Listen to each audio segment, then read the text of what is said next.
All right, thank you. Sorry for the delay there. I'm Dave. I've been working on MoveIt for a long time. Now with Picnic, and today I want to talk to you about how to make your ROS software better, your robotic software better. We're all here for open source, and I think open sourcing your software is great, but I want to encourage you today to take it a step further and make it easier for developers to use and to get started with it. And so the target I'm talking about is not the end user who maybe has no idea about robotics, but for us developers, for us roboticists, software engineers, regular engineers, all sorts. And so the outline is the unique challenges that we face making robot software, why we care about what I'm proposing today, and then I'm going to present 6 entry barrier design principles of how to make your robot software better, and finally give an example with MoveIt, the setup assistant. So first, I think we all know, and if you don't know, you will know soon, that robot software is hard. And the reason why is because there's a lot of things going on at once that we have to account for. And we all agree that we're going to work together on this because we can't all do it ourselves. And that's why we're here at ROSCon every year, this year. So some of the unique challenges that I'm sure we're all familiar with is the domain knowledge is enormous. Not only is it the hardware at the low level, firmware, mechanical engineering, electrical engineering, the drivers, the middleware, which a lot of the talks you hear about, this just the complexity of ROS2 middleware. But then on top of that, you have all the algorithms from your perception and your motion planning and your kinematics or your SLAM, whatever type of application, your drones flying around. And that's the large complexity and scale of robot platforms. I just mentioned drones. It's crazy to me that ROS can run on a PR2 and on a drone, and for a robot arm standing with fixed to the ground, or maybe a robot arm with two arms, or it's a walking humanoid, and we're all trying to do the same software for this. It's a pretty complex problem ahead of us. And the factory environment is pretty structured, we now know. It's been a lot easier, we've had a lot of success over the past decades, but the unstructured real world provides a whole new slew of difficulties that we don't see in web development when you're just fighting a few different browser compatibility types, or iPhone versus Android. We're facing like so many different challenges if someone left something on the floor, or you're in a logistics warehouse and the shelf was left in the wrong place and the robot doesn't expect that, as we saw yesterday. And then one thing that's interesting about our work is that I want to propose that we have things that make it easier to use the software, like user interfaces, but at the same time, we have the objective of getting rid of user interfaces and having the robot work with us more naturally over time. And so that's kind of a weird paradigm of let's make all these buttons and faces like ease of use, and then the ultimate goal is to get rid of that and just talk to it, like Alexa style. So the barriers to entry is when you pick up a piece of software. You're searching on ROS Wiki, and you find, oh great, this is the algorithm I need. And now you have to ask yourself, can I actually use this piece of software? How long has it not been maintained, or does it only work on Hydro? Has it been catkinized yet? Hopefully we're not asking that question anymore. But here I define it as the time, effort, and knowledge that a new user must invest in the integration of that software for an arbitrary robot. And if it's too high, you're not going to use it, and then it kind of defeats the point of open source. And so how can we reduce those barriers? But first, before we get into that, I know you're probably thinking, like, I don't have time to write documentation. I have all these code sprints, these milestones. I have a paper to publish. I have 5 papers to publish. But by reducing the barriers of entry, you're actually going to have a larger user base. More people will be able to use your software, which is what we've seen with ROS. They had amazing documentation on how to use ROS1. Hopefully we see that for ROS2. And that resulted in better software for all of us because more people are there to address problems. So there's research behind this. As the number of users increases, bugs are typically identified and fixed faster. I know some of you guys are thinking, oh, that's not true. I've seen the pull request list. Like, it's enormous. There's so many issues. But I guarantee you, if one person had done this themselves in a lab and never touched it, there'd be so many more seg faults and problems every time you have to change computers installing the software over from scratch. Like, oh, I didn't document how to install that this time. I forgot this dependency or that. So that's a benefit of getting more people involved. The quality assurance is similar. People adding to the documentation, so that you forgot to add this step. Someone goes in there, edits the wiki, or fix the readme.markdown file. And finally, things like ROS answers. You have people who can answer questions about someone else's software even though they didn't write it. That's pretty cool that we have a community here that's supporting each other. And I know these are ideals, and it doesn't always work out this way, but it works out pretty well. And so this is just kind of a motivation of why we want these larger user bases for our software and not just putting the code out there for anyone to use without making it easy for people to use. And finally, there's this, for larger user bases, new feature contributions increases. This doesn't always happen because, again, the software is really complex. And sometimes there's just a few core developers who really understand deep inside of it, but there's still typically, you'll get more new features. So with our last talks, we just saw amazing work with TrajOp and with the collision checking and the MoveIt task constructor. I mean, I'm talking about MoveIt because that's the world I think about. But because there's so many people involved, we have these new features always coming in. It's really exciting. Open source software projects become more successful with all this. And then finally, by having things easy to use, we actually open access to grad students and labs, to undergrad programs teaching robotics. Intro robotics, a lot of them uses ROS. High schoolers use ROS. So there's a great thing here, and this helps your hiring pipeline because you have better people coming in that are able to do these skills, and generally creates innovation. That was the idea behind ROS, was that it's going to be like the Linux, the open source web server world where anyone can make a website, anyone can make a robot application. So the 6 entry barrier design principles, want to jump into that. Immediacy is basically the hello world, and I think we should have more ROS projects that offer this. In MoveIt, we call this demo.launch. And it's the idea that once you get your robot configured, and I'll go more into that, you run a program and it just shows you the basic example of like, oh wow, I did that. And in programming languages, we call that hello world. Now, if it's a 3D robot system, it may not have the words hello world involved, but it gives you the idea. This is the demo of how to get started. In ROS, it's the Turtlebot, the middleware. You can quickly drive it around, like, oh great, I did something. And this is important because if you don't get that feedback, people get turned off. They're like, oh, this isn't going to work. This is going to take too much time. And they go and reinvent the wheel somewhere else. Like, they're like, oh, I'll just make it myself. And then it turns out that takes them years to do. But that's the problem, is that we got to make it that initial like dopamine hit of like, wow, this works.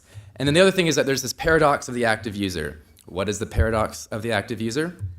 It's that users never read manuals. And eventually they will. But the problem here is that if you had just like read the documentation ahead of time, then you would have actually saved time than rather pushing buttons and trying to figure things out. But this is how human psychology is. It's like, we're just going to jump in. I do this. I don't want to read the documentation. But eventually you do. But so we want to make it as easy as possible to combat the paradox of the active user. So the next design principle is transparency. And that's that the steps for setting it up are both automatic, and yet they show you what's happening. And so it's not a black box where it tries to do everything for you without you knowing what happened, but it also doesn't make you do everything yourself. And so there's like these multiple layers where you can go like the quick start, and then if you're advanced, you can go deeper and deeper, and you want to make it so that people can see what's going on. So an example that the Linux users here, we all use Ubuntu, I think, for ROS currently at least. It's exciting news about the other platforms. But if you're installing Ubuntu, and typically you just want to like, this first option, you just want to erase it, install Ubuntu on top of whatever's there, and it tells you what's going to happen, and you say next, and it's great. But there's also this something else where you can choose the crazy partitions and other options. This is an example of software that makes it easy to get started, but also if you have this particular use case, it's transparently telling you how to go deeper.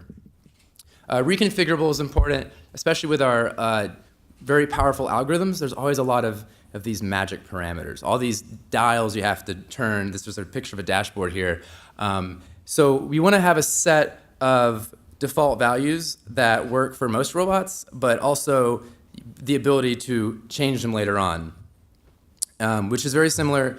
And so like if you want to have parameters that if you have a particular type of robot, maybe you need to tune it up or tune it down. If you PID control, maybe if you want to like reduce the error tolerance, you'll make the robot move slower. But if you want to have it go faster, then you don't care about the error. Just the ability to change these. So these could be YAML files, ROS params, configurations. Maybe it's something a dynamic reconfigure. These are great ways to make it easier for users to use software for different applications. And we want to make this more adoptable. And then intuitive is for user interfaces following common design paradigms. Maybe your local operating system puts buttons a certain way, or you're using a command line and you type -H, you're expecting the command line to give you a help function. And if it gave you a hamburger, it makes no sense. Or a -V, you expect verbose. So kind of following these conventions that we're all used to makes the software more intuitive. And extensibility means that you have an application you're solving for, but realize that other people want part of what you're doing, but it's not going to be the exact same thing. So making it flexible enough so they can take this piece and move it somewhere else and reconfigure it to work for their application. And that'll increase the adoption of your software because it's more powerful that way.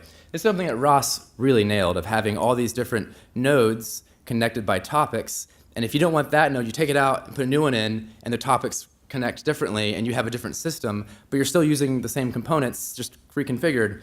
In MoveIt, we're really into plugin lib. That is a little faster in terms of communication. Hopefully ROS2 fixes that. But plugin libs we have 8 different types, so collision checkers, planners, IK solvers, etc. And if you don't like one piece of that, you can pull it out and extend it to your own research or to your own particular need.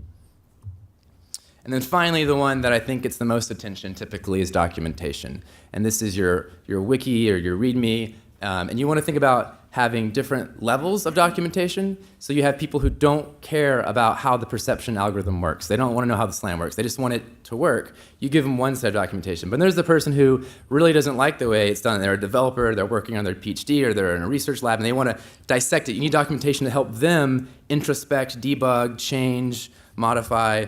So you want to think about different users. Maybe you have users who don't even use a command line, or God forbid, don't use a command line, and you have to have a different set of instructions for like the high-level stuff. So that's another approach. And so I want to give an example, and I don't want to be. I had to pick a package from the ROS wiki to pick on here, but I think this is okay because several years ago in the Amazon Challenge, they actually beat us.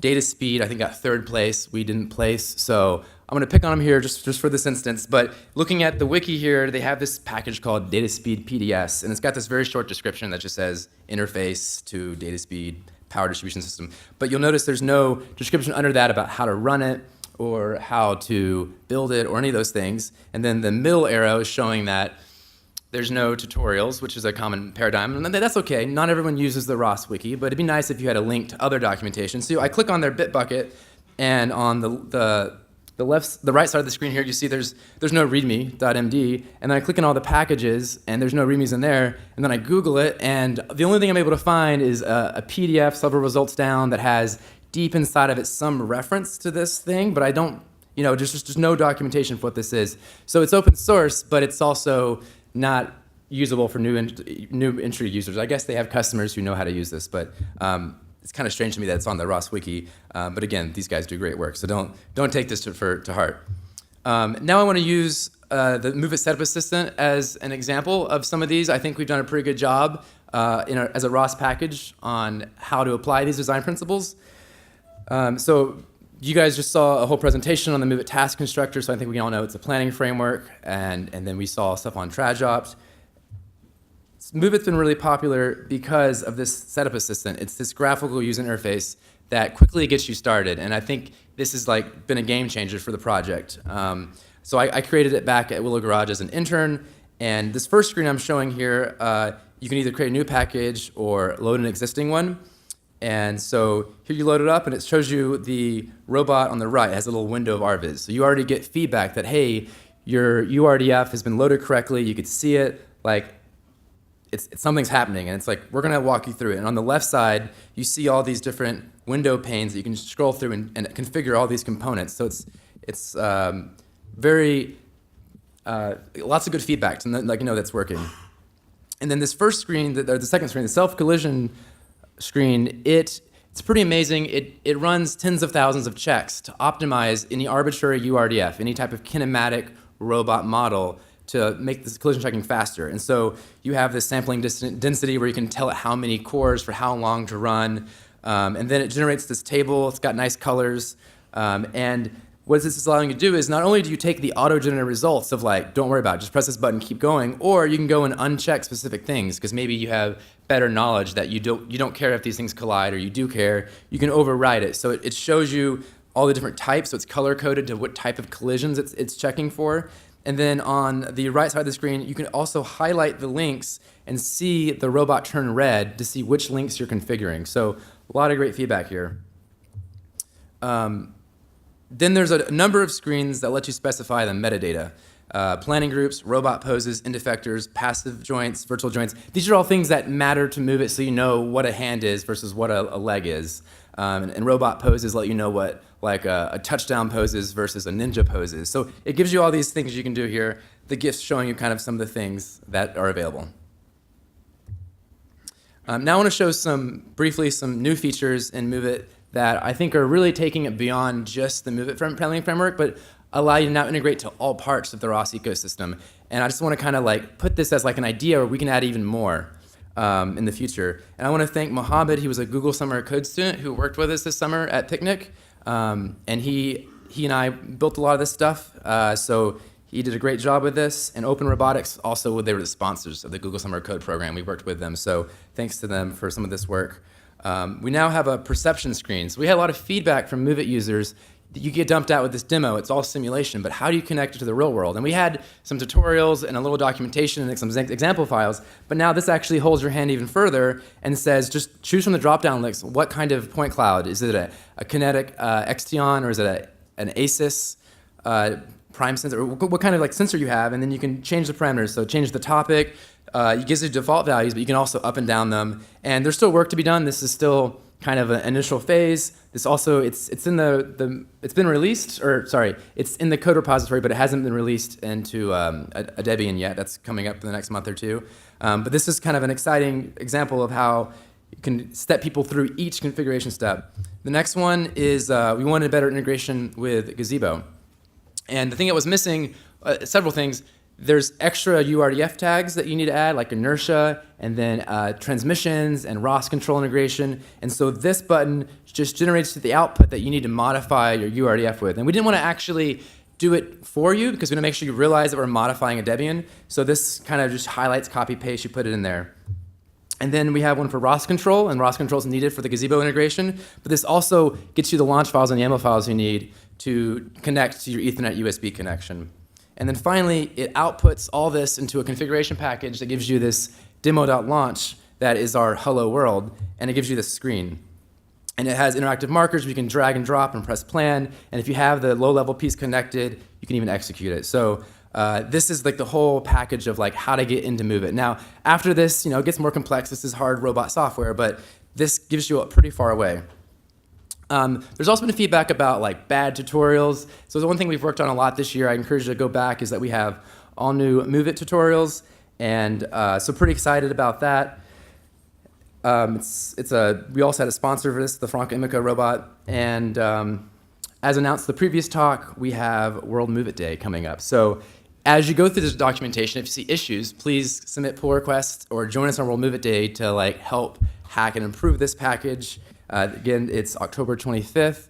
So concluding thoughts is that robot software is hard.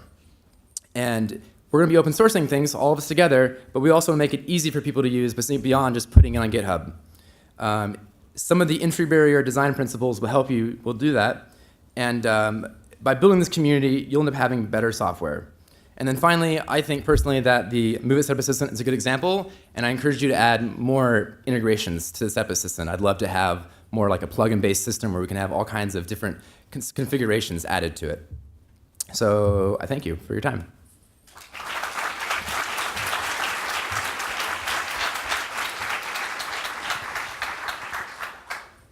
Any questions for Dave? Dave, I'm curious, do you have any advice based on your experience on how to collect this feedback from users? Sometimes we're too close to the code to know actually what would be useful to end users. Just say something inflammatory on discourse. You'll get a lot of feedback. We have a MoveIt discourse channel, so in terms of MoveIt, you can go there, find the appropriate one. But yeah, there's the issue trackers, I think, is a more serious answer. Post on there, like, I think this is a thing. And the best thing is say, hey, I see an issue here. Can I fix it? Like, and I'm going to do it this way. Is that all right? And then go make a pull request. Like, because we are all very busy, so just expecting it to be done for you sometimes happens, sometimes it doesn't.